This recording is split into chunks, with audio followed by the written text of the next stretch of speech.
welcome to Write Club PHX. A special guest poet, Mr. Cory Choice from Black History Month. He's gonna drop some wisdom on us. Let's give it up for Mr. Cory. Sip the juice, I got enough to go around, and it all takes place up to... In honor for Black History Month, I will do this piece called The Million Youth March. Not to be mistaken for the Million Man March that was hosted by Minister Louis Farrakhan in Washington. This was the Million Youth March in Harlem, which was a little different. And I was there, and I got home after the event, and I was watching the TV, and they were interviewing people, and nobody was saying exactly what happened. And the event took like right down the block from where I was at my house. So I ran downstairs, tried to get on the interview on TV, and they wouldn't interview me. So this poem is everything I wanted to say on that interview, and then so. I was there. I was there in the mix. TV can't tell me shit with their fixed tricks and stories on the news. Mentally abused the people with their false allegations and opposing points of view. To me, for what I see is reality. You want the truth? Hear it from me on what happened that September 5th, 1998. Before that, respected Khalid Muhammad when I seen him rip Phil Donahue a new asshole straight. Right on his own show. This man had mad knowledge. Back in his attack with the history and the facts. I had never seen a black man break a white man down like that. That inspired me to go to college and seek knowledge like I was digging for hidden treasures. He's hosting the Million Youth March. Yeah, I'm there with no measure of reluctance or resistance to the province of grave circumstance. Walking blinded in the sea. Police barricaded the segment, filled crowds with agents and police on each rooftop posing as security. But they're really assassins, plotting in high spots. Fiending to bust off 41 hot shots in the crowd. Some contemplate for a safe place to duck from scattered shots. I was walking around like, please, they ain't that crazy. You think not? But the show must go on. Different speakers preach and everything is peace. Now it's time for the grand finale. And the final speaker speaks. Khalid came on stage with his verbal 12 gauge and expressed rage in his speech. And while he preached, he kept up a steady beat of straight dissing the police. He said if the cops act like they want some, take their nightsticks and their police guns. And I'm standing there like, whoa, this is confusing me. How you gonna convince the people to fight when there's no love, trust, or unity?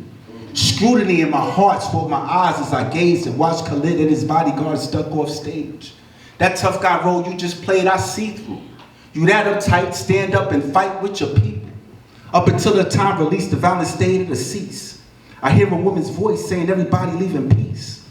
At that exact moment, the peace began to cease with police helicopters practically flying on the street, piloting their choppers crazy low to the ground.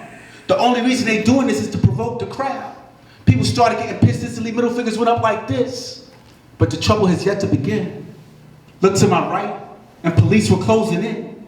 Mass chaos the cops were trying to achieve because they straight up wasn't trying to let anybody leave. They were bringing it like what with their shields and their clubs. Women nursing babies like tigers nurse cubs. From the stampede, it's coming now. There was a gate in front of that lot, but it's not flat down to the ground now. People scattered like foxes looking for a place to hide from a dirty landslide of white snow. I'm dodging danger and harm like I'm in Vietnam with the sound of helicopters in my ear. Police on attack with riot gear. People screaming in fear, women and children everywhere. To my rear, I seen a kid with a bottle in his hand ready to launch his attack, drop back like a quarterback, and I screamed, "Don't do that!" Because I knew for the one cop he hit, it'd have been at least 10 to 20 blacks that I had to pay for that. I seen a chance to exit out, no doubt I made my way out, because I was scared to death too. That's just a taste, just a little taste of what my great-grandparents have been through. And now, I'm mad. And now, I'm ready to put your ass where the sun don't shine. Cause you done pushed my buttons just one too many times. And now I'm ready to bust back 41 times. 41 bullets For every 9,999,999 brothers and sisters that you've lynched or mobbed. But would justice be served? And is it worth it? You call that payback? 41 bodies for 9,999,999 different persons with skin kin to me? Would it make a difference after it's all said and done? Or will I become a statistic? Just another black man dead at the hands of a gun?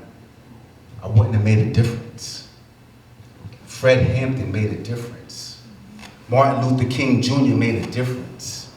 Malcolm X made a difference. Because words that connect can cause an offset with you and perhaps your institutionalized racist point of view. And an educated black man opposes a threat. He can project an effect for people to reflect his idea of unity. Come up with a plan to reinstate and cultivate the mind of the black man with ingenuity. Uplift the people in his community. Is it cruelty or is it smart for us to teach our children to appreciate one gift for Christmas because it comes straight from the heart? It's too much abnormality as fixed reality, but who's putting that out there? And if we learn penal law and handed out little free black booklets on penal law, wouldn't we beat police brutality and forced arrest by far? But who's put that out there so far? And if mothers taught their daughters not to be captivated by the nice cars, expensive clothes, and looks, and raise their children to take notice and the type of guys that were on the train coming home from school reading books, how many more educated brothers would we see out there? But who's putting that out there? Nobody but the authors and the poets. Because the rappers are too caught up with the bling bling and the bullshit perks from the labels. And teachers are getting fired for speaking the truth so they're not able. And black politicians are getting hit off straight under the table to keep things stable. And preach not to teach but to be heard. And there's no more powerful speech able to reteach each with beats as the spoken word. Sticks and stones may break my bones, but words can never hurt me. That's bullshit. Words can unify a nation, create mental elevation, end segregation, and bring peace to the entire population of the earth. So how much are words worth when they're the first things you've learned since birth? You talk before you walk, and you walk your talk through life. You must say I do before you can marry your wife. Words are like a double-edged sword that can be used for peace or strife. So wouldn't we see more justice occurred if we cut down prejudiced turds with words instead of the use of a knife? Think different and walk confidently into the direction of your dreams. Live the life you've imagined. Peace. Thank you very much.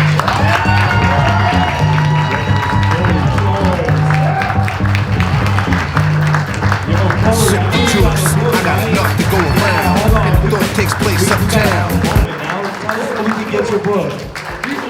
I have a book. It's available on Amazon. Choice, Words of a Poet. And I also have some copies here for you tonight. Anybody's interested. Thank you very much. Get smacked up,